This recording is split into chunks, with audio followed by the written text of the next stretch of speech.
in 2024, everything changed, because a single piece of evidence that had been sitting in storage since 1991 was finally tested with modern DNA analysis, and what it revealed led detectives straight to a man named Gene Stuller, a 73-year-old retiree, deeply involved in Alcoholics Anonymous, known as quiet, stable, and nonviolent, with no history that would suggest anything close to murder. And when investigators brought him in to talk, they didn't tell him what they already knew, because they wanted one thing: the truth in his own words. Julie Willowbanks was a woman living in Florida in the early 1990s, during a time when certain communities, especially areas tied to drug activity and survival sex work, were often overlooked, underprotected, and easy for predators to target. And for her family, none of that changed the truth that mattered most.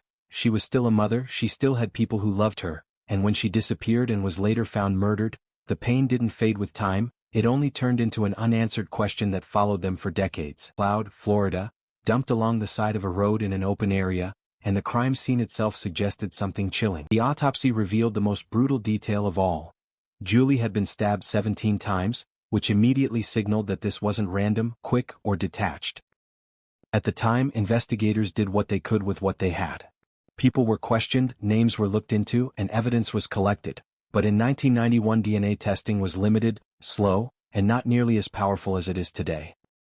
Even when forensic evidence existed, it could only take investigators so far, and that's exactly what happened here, because without a direct match, the case slowly stalled, and as years passed, Julie's murder joined the painful category of crimes that everyone remembers, but no one can solve. But what time takes away, science sometimes gives back, and decades later, modern DNA technology was finally able to do what couldn't be done in the early 90s. Evidence that had been preserved since the crime was re-examined, and DNA found in a blood mixture on Julie's clothing was tested again, with far more advanced methods.